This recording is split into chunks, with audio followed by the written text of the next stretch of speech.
Hi student, आपको मेरे YouTube channel में स्वागत है बच्चों। तो कल हम लोग जो है संतृप्त और असंतृप्त पे रोके थे, तो आज फिर हम लोग किस पे पढ़ रहे हैं? असंतृप्त पे। ठीक है, तो असंतृप्त पे जो है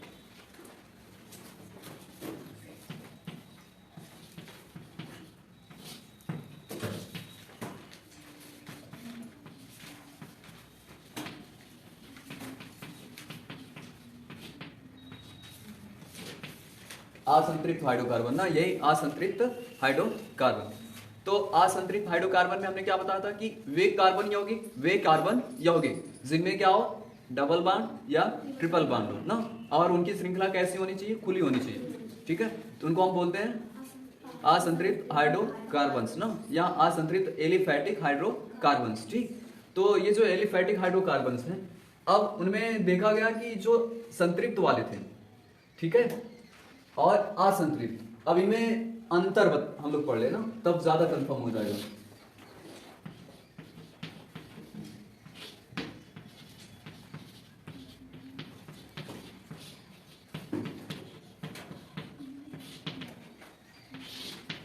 देखो, असंतृप्त हाइड्रोकार्बन, संतृप्त हाइड्रोकार्बन ना, इनमें अंतर क्या होता है? इनमें अंतर क्या होता है?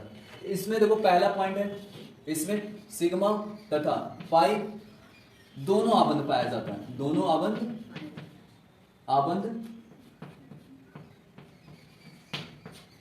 पाया जाता है। दोनों आबंध पाया जाता है। इसमें केवल पहला, इसमें केवल क्या होता है? केवल सिग्मा आबंध पाया जाता है। क्या होता है? केवल सिग्मा आबंध पाया जाता है। कैसे? देखिए, आप इसमें लेंगे तो आप क्या लेंगे? Double bond. क्या लेंगे? Double bond. या क्या लेंगे बच्चों? Triple bond. क्या लेंगे? Triple bond. ठीक, तो हम जानते हैं अगर क्या हो रही है, कार्बन कार्बन की दो ऑर्बिटल आपस में मिल रही हैं, मतलब डबल बॉन्ड बना रही है, तो उसमें एक सिग्मा बनेगा, एक पाई बनेगा। ये बात कैसे? तो कल हमने बताया था कुछ इस तरह से। देखो, कार्बन है, ये कार्बन है ना, फिर दूसरा कार्बन है, पहले इसको बता रहे ना, ये दूसरा कार्बन है। अब इसमें कितनी ऑर्बिटल भाग ले रही है? इसकी दो। कितनी ऑर्बिटल भाग ले रही है? दो। और दो किसके साथ जुड़ रही है? हाइड्रोजन के साथ ना। तो ये कौन सा बॉन्ड रहेगा? सिंगल वाला हमेशा सिग्मा रहेगा, कल बताए थे। अब इसमें कितना सिग्मा है, कितना पाई? एक सिग्मा और एक पाई। कैसे? तो कल बताते कि एक अगर मान लेते हैं हम, इधर ऑर्बिटल है, ठीक है, इनकी क्या है? दो ऑर्बिटल भाग ले रही है, दो ऑर्बिटल भाग ले रही है ना। ठीक, अब इस वाले भी कार्बन की क्या होगी? दो ऑर्बिटल। एक ऑर्बिटल तो इस तरह से हो गई, दूसरी ऑर्बिटल कुछ इस प्रकार हो जाएगी। ठीक है, ये बैलेंसियां देखो, एक दो बैलेंसी खाली है ना हाइड्रोजन के लिए। ठीक, अब इनकी दो ऑर्बिटल भाग ले रही ना, तो एक का क्या हो रहा है? पार्शियल ओवरलैप हो रहा है। जब पार्शियल ओवरलैप होगा तो यहाँ क्या बनेगा? सिग्मा। और ये एक दूसरे के केवल सामने आ जा रही है ना, तो ये क्या हो जाएगा? पाई आबंध। क्या हो जाएगा? पाई आबंध। तो इसमें क्या होगा? एक सिग्मा और पाई आबंध। बताया ना, सिग्मा और पाई आबंध पाया जाता है। लेकिन संतृप्त हाइड्रोकार्बन में, संतृप्त हाइड्रोकार्बन में सिग्मा आबंध पाया जाता है, केवल सिग्मा आबंध पाया जाता है ना। बात समझ में आई? अब जैसे, अब ये दूसरा आपका क्या है? इसमें कितना पाई पाया जाएगा, कितना सिग्मा? नहीं मालूम, चलो इसका भी स्ट्रक्चर बनाते हैं। इसमें कितनी ऑर्बिटल है? भाग तीन ले रही है ना, तो एक दो ऑर्बिटल हो गई, एक नीचे वाली बना दे।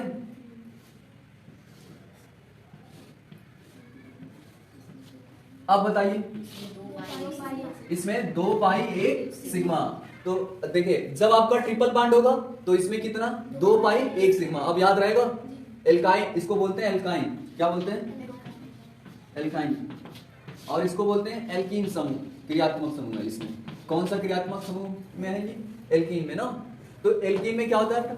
एक सिग्मा एक पाई। एल्काइन में क्या होता है कि दो पाई एक सिग्मा। कैसे? देखो, इनका पार्शियली ओवरलैप हो रहा है, नहीं सॉरी, पार्शियली नहीं, हेड ओवरलैप। हेड का मतलब शीर्ष अतिव्यापन ना, शीर्ष से टच हो रहा है, सिर इनका टच हो जा रहा है, इनका क्या हो रहा है? केवल सामने आ जा रहा है ना, फेस। तो ऐसे में जब सामने आएगा तो क्या होगा? पाई ना। और जब पूरा पार्शियली ओवरलैप होगा तो सॉरी हेड ओवरलैप होगा तो सिग्मा। तो एल्काइन में जो है 2 पाई और 1 सिग्मा बनता है ना। ठीक, इतनी बात कंफर्म हुई।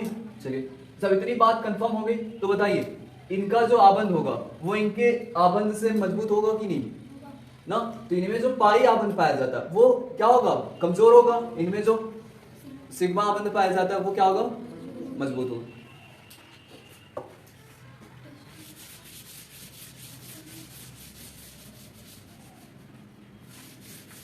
मजबूत और कमजोर का मतलब क्या होता है, मजबूत और ये कम अस्थायी हैं, असंतृप्त वाले कम अस्थायी होते हैं, टिकाऊ होते हैं ना, कम टिकाऊ है। क्या है, कम टिकाऊ है। मतलब ये ज्यादा देर तक नहीं ना, किसी ना किसी के साथ रिएक्शन कर ही जाएंगे ना। ये क्या है, अस्थायी है। असंतृप्त की अपेक्षा असंतृप्त की अपेक्षा अस्थायी है। क्या है तो अस्थायी ना, अस्थायी। तो ये क्या है, अस्थायी है।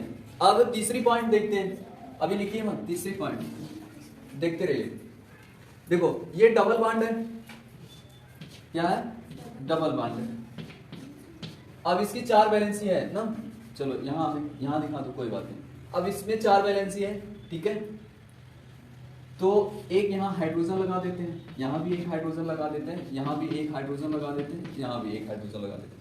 अगर ये किसी के साथ क्रिया करना चाहे, मान लीजिए NaCl के साथ ही क्रिया, नहीं HCl के साथ, अम्ल के साथ क्रिया कर रहा है, किसके साथ, HCl के साथ। तो HCl के साथ जब क्रिया करेगा, HCl में आप क्या देखो, HCl देखो ना। तो ये जो है इधर क्या होगा, माइनस, इधर क्या होगा, प्लस। ठीक, बात समझ में आए। तो जब ये रिएक्शन इधर करेगा, ठीक है, इसमें, तो ये बताओ क्या करेगा, किसी परमाणु को हटाएगा कि बांड तोड़ेगा, बांड तोड़ लेगा।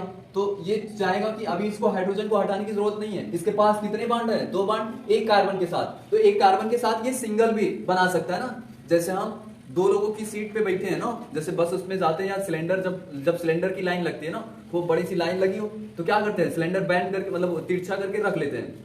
ठीक, जैसे 36 रख लेते हैं तो 2 सिलेंडर की जगह आ जाती है। तो अगर कोई सामने वाला या अपना पड़ोसी आता है तो भाई मुझे भी हाँ आ जा तू, तब सिलेंडर खड़ा करके क्या करते हैं, उसे भी उसी में एडजस्ट कर लेते हैं। ये 2 ऑर्बिटल एक साथ क्या किया है, ओवरलैप किया ना। तो क्या कर सकता है, पाई बॉन्ड वाला कमजोर होता है, इसका पाई बॉन्ड वाला कमजोर होता है, तो वो धीरे से क्या करेगा, टूट जाएगा, बॉन्ड टूटेगा। तो एक पे माइनस आ जाएगा, एक पे प्लस। तो देखो जो ये Cl है इस प्लस के साथ जुड़ जाएगा, जो H है इस माइनस के साथ जुड़ जाएगा। तो देखिए आपके पास मिलेगा क्या, देखो CH2, पहले इधर वाला लिख देना, CH3 वाला। देखो 3 हाइड्रोजन इसमें हो जाएगा, क्यों, 2 हाइड्रोजन पहले का, एक ये 3 हाइड्रोजन, CH3 लिख दिया हमने। फिर सिंगल बॉन्ड, एक बॉन्ड तो बचा हुआ है ना। फिर यहाँ CH2 है, क्या है, CH2। अब यहाँ क्या जाके जुड़ गया, Cl, क्या बन गया, एथिल क्लोराइड बना। अब बताओ इसमें जो HCl था जाके जुड़ गया कि निकल गया बाहर, कुछ बाहर निकला है, नहीं ना, सारे के सारे जाके जुड़ गए हैं। तो ये कौन सी अपक्रिया होती है, जब 2 अभिकारक आपस में जुड़ जाते हैं तो ये कौन सी अपक्रिया होती है, योगात्मक अपक्रिया, एडिशनल रिएक्शन ना। कौन सी अपक्रिया, योगात्मक, योगात्मक का संयोजन अपक्रिया, 2 नाम है, एक है योगात्मक, दूसरा संयोजन। क्या है, संयोजन, 2 नाम है इनका, ठीक है। तो देखिए कौन सी अपक्रिया दे रहा है, संयोजन अपक्रिया ना। कौन दे रहा है, कौन दे रहा है बताइए। ए उनको कहते चुप रहे, आवाज ना करें।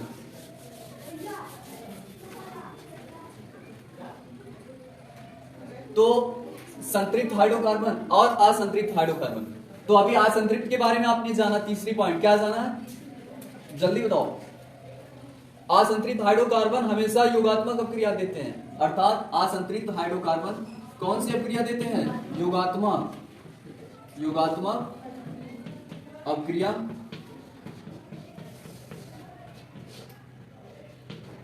देते हैं, देते हैं, इधर लिख देना, अभी कॉलम से बाहर जा रहा है, देते हैं। बात समझ में आई। अब इसका चेक करते हैं, इसमें हमेशा क्या होगा, सिंगल बॉन्ड होगा और ये क्या करेगा, 4 हाइड्रोजन मान लो इसके साथ जुड़ गए हैं, 4 हाइड्रोजन जुड़े हैं। अब ये फिर HCl से क्रिया किया, तो HCl से जब क्रिया किया, ठीक है, HCl, तो ये बॉन्ड टूटेगा माइनस, ये टूटेगा प्लस, ठीक। अब ये Cl इस पे अटैक करेगा, करेगा कि नहीं, कार्बन के पास कितनी वैलेंसी होती है, 4।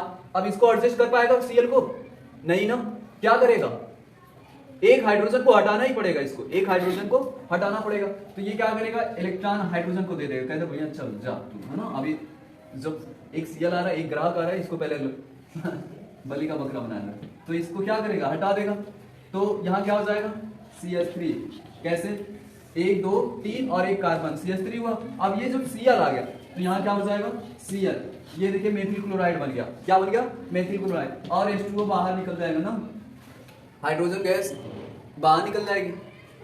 तो हाइड्रोजन निकला बाहर, निकला, तो जब देखो एक परमाणु दूसरे परमाणु को विस्थापित करके स्वयं स्थापित हो जाए, तो ये कौन सी क्रिया कहलाती है, विस्थापन क्रिया या प्रतिस्थापन क्रिया।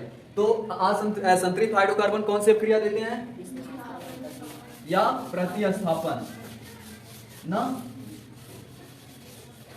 तो हम लिख रहे हैं तीसरा पॉइंट जो है इसमें, दूसरा नहीं बल्कि तीसरा पॉइंट क्या है, संतृप्त हाइड्रोकार्बन, संतृप्त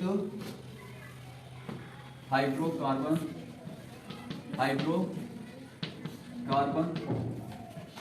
संतृप्त हाइड्रोकार्बन कौन सी क्रिया, यहां लिख रहे हैं ना, प्रतिस्थापन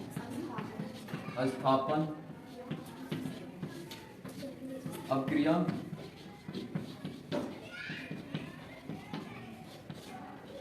देते हैं,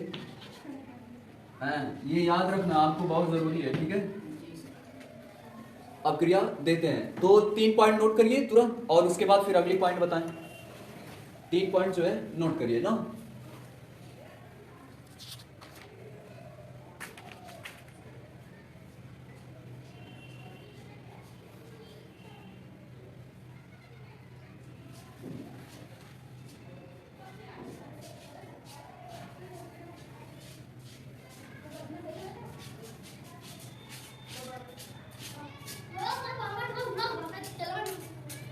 मारेंगे एक तब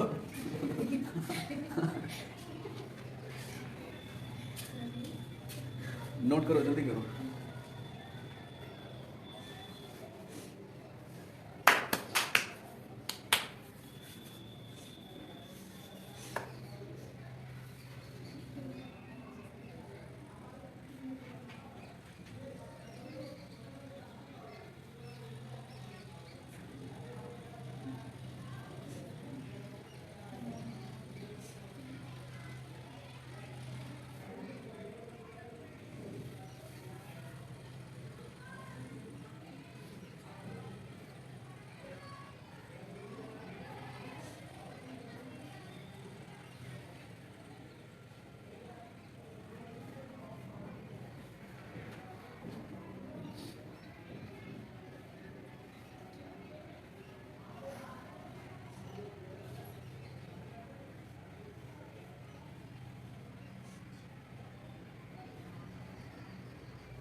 अब मिटा दें।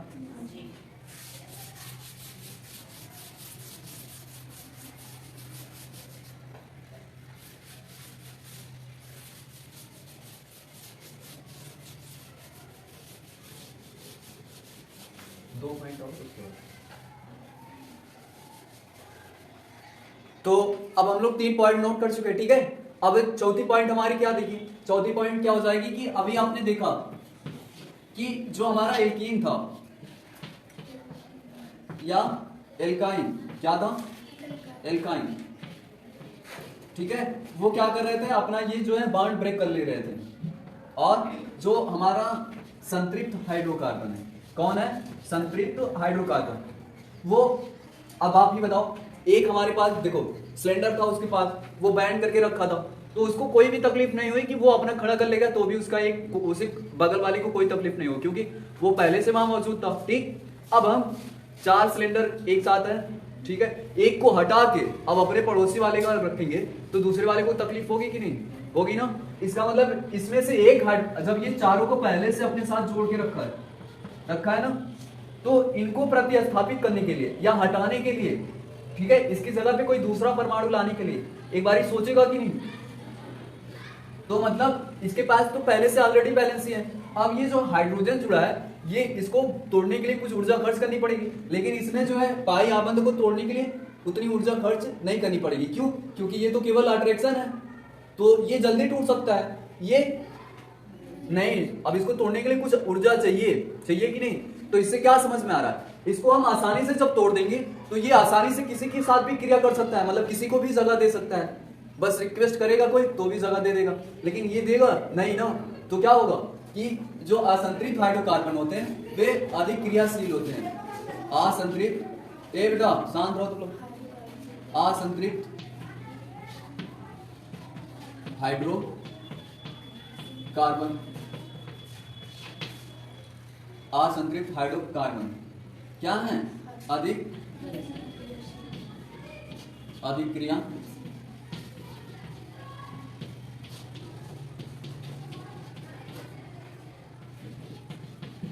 बात समझ में आई? ठीक, तो अभी नोट मत करिए, अभी देखिए केवल अधिक क्रियाशील है, ये कम नहीं बल्कि इसकी अपेक्षा, असंतृप्त की अपेक्षा, असंतृप्त की अपेक्षा कम क्रियाशील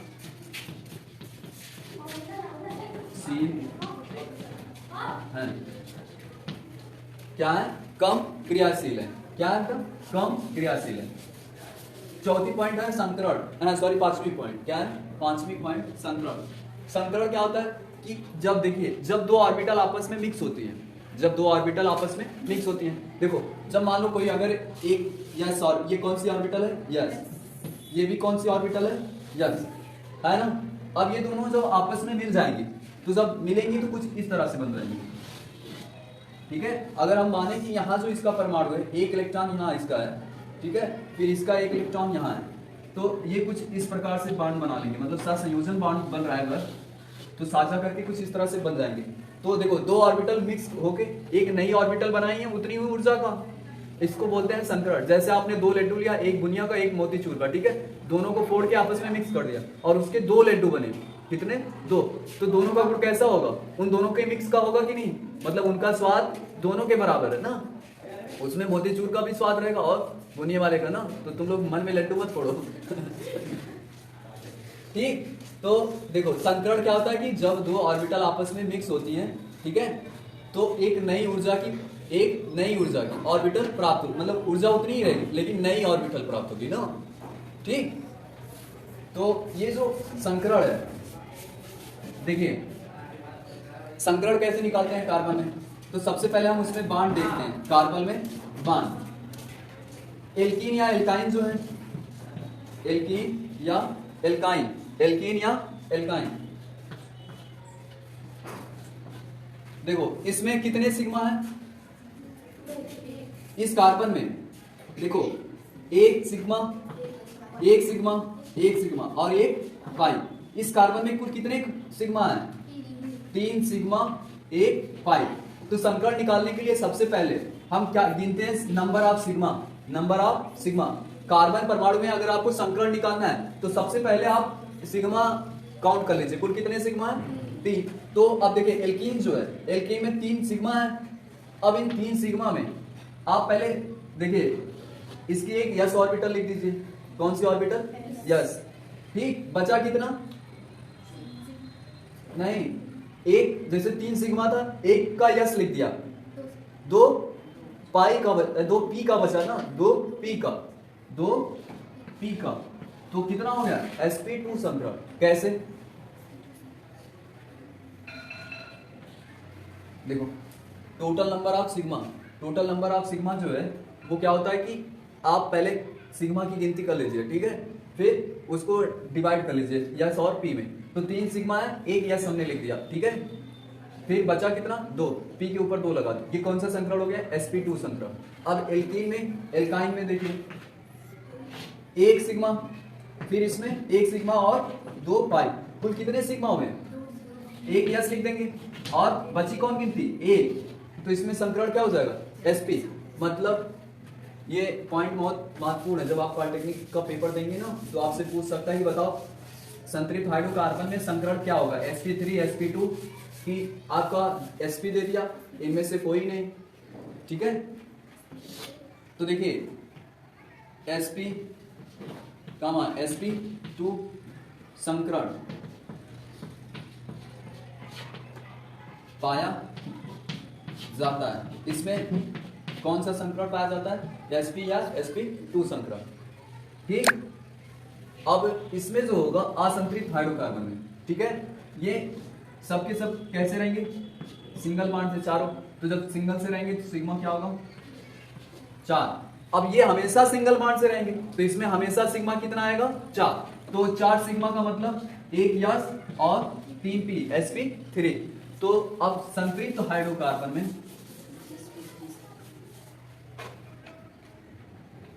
sp या sp2 संकरण, sp या sp2 संकरण पाया जाता है। अब इसमें क्या होगा, पांचवा हमेशा, हमेशा मतलब हमेशा इसमें रहेगा ना, हमेशा sp3 संकरण पाया जाता है, ठीक। कौन सा संकरण पाया जाता है, sp3 संकरण पाया जाता है, ठीक, नोट कर लीजिए।